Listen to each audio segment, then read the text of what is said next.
Hello and good morning, everybody. Welcome to PsychCandy for Wednesday, September 14th. Had to miss the last 2 days with you guys, so I definitely miss being here. Welcome, Summer. Welcome, Deanna. Hello, everybody that's watching out in YouTube, and I think we got some people watching on Facebook today, finally. So we'll see how that goes. But guys, welcome back. And today we're going to be talking, we're going to kind of be extending where we left off last week. And today I'm talking to you about toxicity, toxic people. Now, we go through our lives, we go through our relationships, and we encounter toxic. The problem that a lot of people have today is that we just keep tying to the toxic. We keep the toxic connected. We drag the toxic behind. And being tied to toxic people can also bring about the aspect where you plant toxicity in your routine, in your emotions, in your pattern, even of how you operate within yourself, and it can cause you to start acting toxic. Like we don't want to. If you put a drop of poison in some water, that water is no longer safe. Correct? Now, will that one drop maybe kill you? Maybe not, but that's kind of the process that happens when we keep attaching or keep staying connected to that toxic source. Toxic people will drag you down, but only as long as you let them drag you down. They hurt others with their words, and often unintentionally, but most of the time it is on purpose. And they may feel bad about themselves, so they make other people around them feel bad. Misery loves or deserves company, right? Toxic relationships are often characterized by hurtful remarks, constant sarcasm, belittling behaviors, or passive-aggressive interactions. And the hallmark of being in a toxic relationship is feeling bad after being around the other person, though not always knowing quite why that is, but you feel it. And if you feel a sense of dread when you see a friend's number appear on your phone, for example, or feel uneasy when required to meet with a certain coworker or supervisor because you always feel fearful, angry, or frustrated after you talk, well, that's a toxic person for you. They may lack empathy, can be narcissistically entitled, meaning that if you feel bad as a result of an encounter with them, they'd say it's your fault, not theirs. So how do toxic people invade our life? And they do so slowly at first, and then all of a sudden, it's all at once. And some relationships degrade over time into toxicity because of a conflict, but others are just toxic at the start. And with those on the receiving end, rationalizing their poor treatment as, just the other person's quirk or eccentricity, And they may say, like, I like this person, except when he or she does X or Y. But those things actually happen quite regularly in most cases. And others may ask them, why do you let him or her treat you that way or say those things to you? But most times they don't have a good answer for that. And that takes me into the aspect of what I was saying before, is that we get tied into this. We get attached to the people, we get attached to their bad behavior, and now we make it our normal. Listen, people are social creatures, especially in the workplace where, the need to fit in and have friends and colleagues you like or at least can tolerate is a necessity. Since we spend so much time with them. But most of us start out wanting to feel good about other people, right? We can misread our own intuitive signals about the possibility of toxicity in another person in the interest of wanting to be friends or at least to coexist. Now, women tend to be more inclusive and may tolerate more toxicity in friendships with other women in the hope that time will smooth things out or different ways of interacting will make things better. And in dating relationships, the old adage is generally true.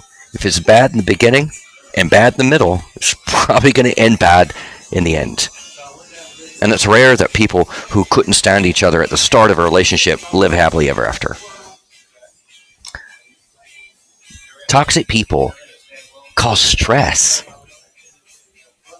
They can do that through shouting, losing their temper, inappropriately, or being mean, saying horrible things, which they Sometimes and often apologize, but later say the same thing again anyway.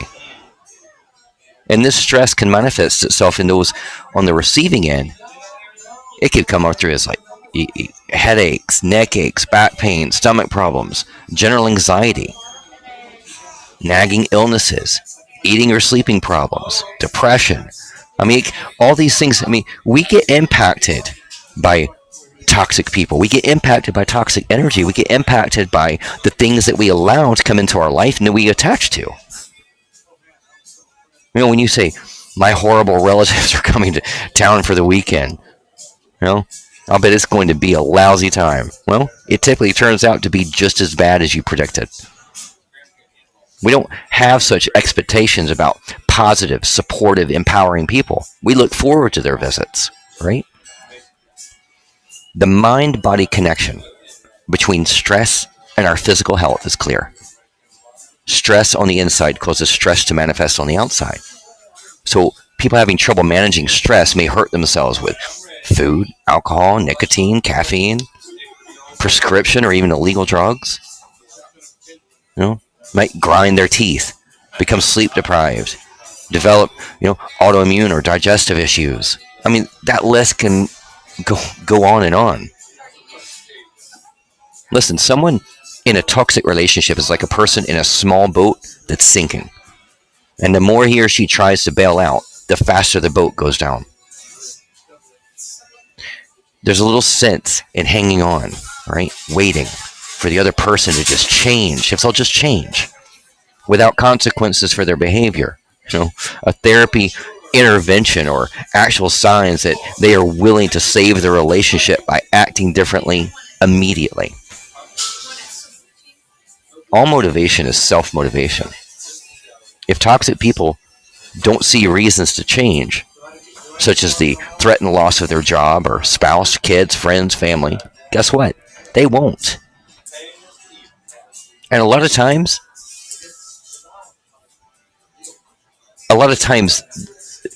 there's the excuse list. Oh, here's all the excuses of why I'm not going to deal with this. Here's all the excuses of why. Yeah, I know. Janie's she's always negative. She's always dragging everybody down. But she's been in our friend circle for 10 years, and so it's just weird. I don't want to go through the drama of having to confront it. I'm not. Guys, that is lazy, slack behavior. And guess what? Guess where a lot of that you're going to feel the consequence. That's where it's going to rest. It's in you. Because you are choosing and allowing to let Janie stay in your life just because. Well, she's been here for 5 years. She's always been toxic since 5 years ago. So what's it really matter? Well, let me tell you what it matters. Is that you're training yourself. You are now aligning yourself to accept that as just what is. My friends, that's not what is. We don't want to live in toxicity. If you were considered a toxic person, would you want to know? Would you want somebody to tell you? And that's the whole thing right there. Now, there are options for people dealing with toxic relationships, especially at work. Accept the situation and the other person's behavior is toxic. Rise above it. Don't let him or her grind you down. And confront such. If it's work, confront your colleagues with direct feedback and ask them not to say or do certain specific things around you. Things you find hurtful. Or ask your boss or human resources representative for consultation about how to work more effectively with such people. It's sometimes it's just a matter of taking the step. What is the long-term impact when toxic people finally leave you alone or leave your life? Well, long-time friendships or work relationships that have derailed because of toxic behaviors, well, it can be painful. Some people feel angry at themselves that they let them go on as long as they did, or that they rationalized bad behavior in the hope that the other person is just going to change. Others feel sad that they wasted time, emotions, bad feelings on somebody who did not treat them with respect. It wasn't reciprocal. I've got several patients right now that part of our course for a while, I mean, a while, has been breaking that toxic connect to toxic people. Sometimes it's good. You got to go through and clean house. I've shared this a couple of times at the beginning of this year. Let me tell you something. At the beginning of this year, I went through my phone. I went through my Facebook. I went through my personal life where people that are around me and live around me, and I found the people that I allowed to remain a little too long, that were serving zero purpose, that didn't care that they were toxic people. They were not reciprocal. They didn't add anything into a relationship or a solid friendship or anything. And guess what? Snip, close the door. And we have to do that sometimes. We cannot align ourselves with toxic and then wonder why we don't have a great friend circle, or wonder why people are talking about us or being shitty behind our back, or wonder why we feel, oh, Jim's coming. Please sit next to me. I don't want to sit next to Jim. Graciela, please sit next to me, and let's let Jim sit on the other end of the table. Well, let's confront the fact of why the hell am I still dealing with Jim? And does anybody ever confront Jim? Dude, sometimes you are arrogant and just poisonous, man. You got to look at how you interact. Bring it to people's attention. But we have to talk because it starts with us first anyway. I mean, guys, every article I write has a goal. And that goal is to hopefully plant something in your brain to help you navigate maybe through some problems in life, or bad people, or bad relationships, or abusive times, or whatever, for you. These shows are for you. And it's for you to do something to empower you, to raise above all the other bad stuff, to get to a place where you're strengthened and empowered and elevated past all the toxic people, past the bad relationships, past all of these things, and past the bad choices sometimes that we make as human beings. We all do it. We all are going to make bad choices. We're all going to maybe ascertain an incorrect perception of somebody that we need to look a little closer, look a little deeper. And I know it's easy to, well, I don't want to rock the boat. Well, sometimes you got to rock the boat. Sometimes you got to rock the boat to help you be in a more strengthened place, for you to stay healthy in your mindset and your emotions, and what the relationship that you have with you is. And we get so sidelined. And my God, I'm not going to go down this rabbit hole, but social media is the cesspool of toxicity in most cases. I don't care. I don't care what platform you're on. You spend 1 hour scrolling through some of the shit that you got on social media. I guarantee you'll have a pretty decent list of some toxic behavior, toxic statements, toxic something. And by all means, I dare anybody to prove me wrong. So how do we navigate? Well, we choose. We make a choice. We make a conscious effort. I'm not going to live this way. I'm not going to live this way. We're going to bring Summer up. Summer, happy Wednesday to you. Thank you for coming up here. Can you hear me? I can. Awesome.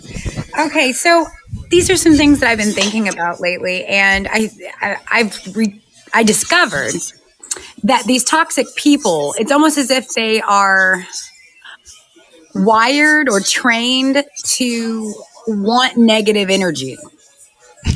Right. And just like you had kind of explained, if it doesn't feel right, like our own gut instinct can tell us whether something is good for us or not. Our body absolutely responds, and I want to be able to tap into those responses more often so that I can validate myself.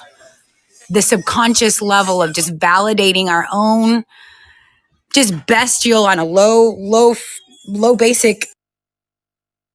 And that right there is that you just hit on a key point. I'm going to just bring up a couple of things here. One, yeah, we want it. We need to get that. First off, do not ignore your intuitive nature. Understand what's in your spirit about somebody. And I'm going to give a little sideline commercial really quick. Graciela and we had a show scheduled last Saturday, and sadly I had to change it to this coming Saturday. But Summer, what we're going to be talking about is unboxing your spirit, understanding what's there, and that helps you kind of build. And I mean, a little bit. We're going to tie in a lot of different things here, but to build and understand that intuitive feeling you have, and then what am I going to do with it? And a lot of times too, with those toxic people, like you said, the ones that kind of seek that negative, well, there's so many different doorways for that. For example, you could have somebody that's, and I talk about narcissism a lot, but I mean like a true narcissist. And you have narcissistic sociopath, you have narcissistic psychopath, you have all of these different ranges. You've got a general psychopath, you got just all these different levels of that. So there's so many different aspects, and sometimes you just have somebody that's just bitter. They've just had a shitty life, so guess what? You deserve to have a shitty life too.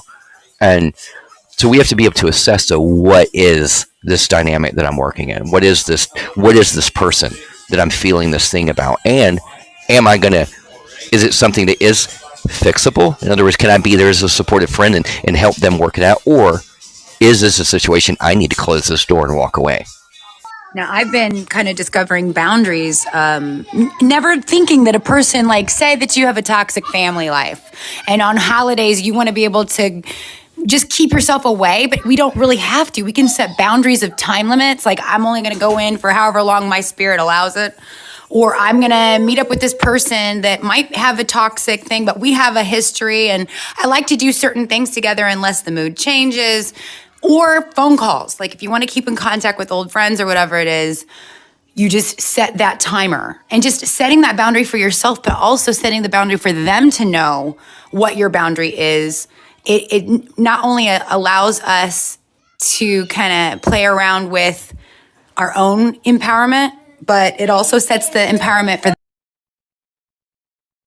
Absolutely. And I love that you bring that up, because setting our own boundaries is, listen, it doesn't make you selfish. It doesn't mean that you're being less than, especially in a family dynamic. Sometimes we have to. I'm in the same boat.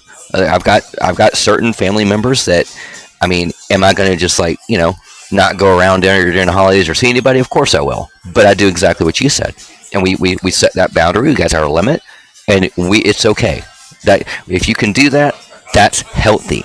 And we need to be able to do that and exercise that often, making those boundaries, setting that precedence. And that protects you, and it also helps you stay in an elevated state. We want to stay elevated. We want to keep grounded to ourselves. And that's what's so important. So I love that you shared that, Summer, very much so.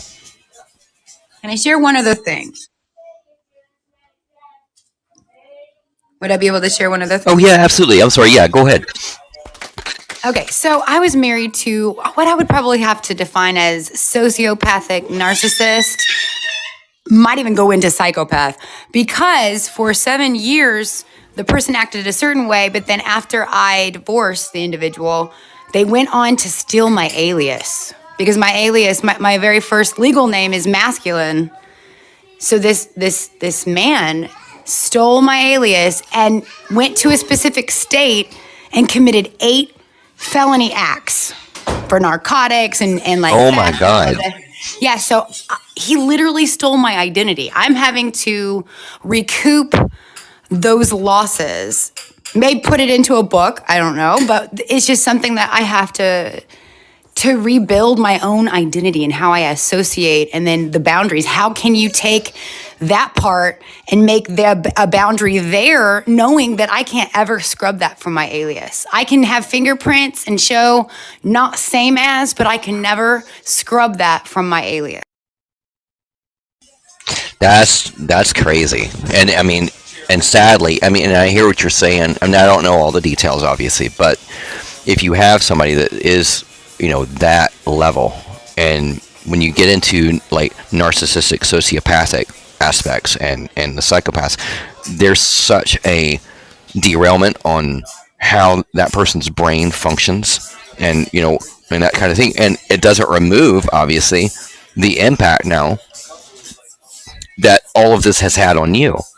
And I hear what you're saying, like not being able to really scrub that. However, the plus side, it sounds like, though, is that you're maintaining a presence of getting past that, fixing it. I mean, because you can't. It wasn't you, so that's the one thing, is that this is a time, and while that's horrible, this is still a time, though, where it allows you to build even a better, healthier dynamic for you to, one, hopefully never be in that situation again, and number two, keep you in a place where you don't get so jaded from those actions that it derails you from being at the more elevated place where you want to be and where you need to be. Does that make sense? It does make sense. I do have a question though. So, because like this happened 5 years ago and I only knew because I was going in for a job and that job required a background check. And they're like, oh, I'm so sorry. We're not going to be able to hire you because you have a felony, because it was going to be around sensitive information. That's when I found out, only by Googling myself. So I was like, wow. So this was around the time of COVID. So it was like 2 years ago that I started stumbling upon this.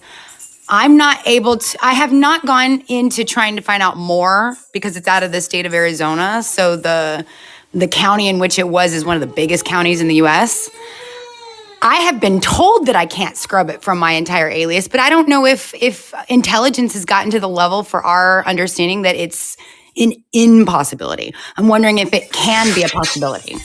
I'm gonna, and again, you I encourage you, if you can, go to my website and hit me off, because I would like to send you some information, outside of this room. But I am going to tell you that yes, it is possible to get this done. It is possible, because I have had to help other people deal with this similar kind of things, and I even had to have something done in my life with my record about 12 years ago. That was not me. It was like somebody, but it is possible, and it's just a kind of a fucked up way to have to go around it, but it works. But you can have that locked out, and so that it does not affect background checks. It does not affect anything like that, and it can be done that way. So yeah, I would love to give you information on that if you're open. I'm definitely open, definitely. Okay. Well, yeah, definitely hit my website, which is in the fortune cookie there. Hit that, and then hit me on the back end, and I will, I'll send you all the information. I look forward to it. All right. And in summary, you've brought up some really good points, so I really want to thank you for jumping up here on the stage. And we'll stay in touch. If anybody else wants to come up here, now's your moment. So hop up here. I'm going to spend just a couple of more minutes here, but it really is like we have to really think about this. And see, a lot of people don't look at when that toxicity goes to different levels. I mean, just like in Summer's story.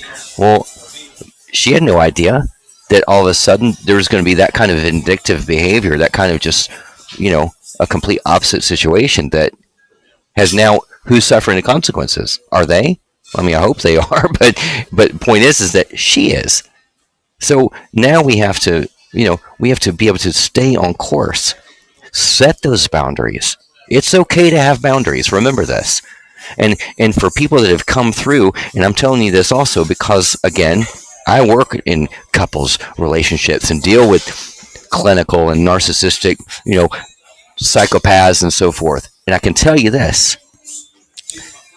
Most toxic people that are at that level, they don't care that they hurt you. They don't care. But you're still left in this aftermath of like, what the fuck just happened, man? And now what am I going to do with it? Well, what are you going to do?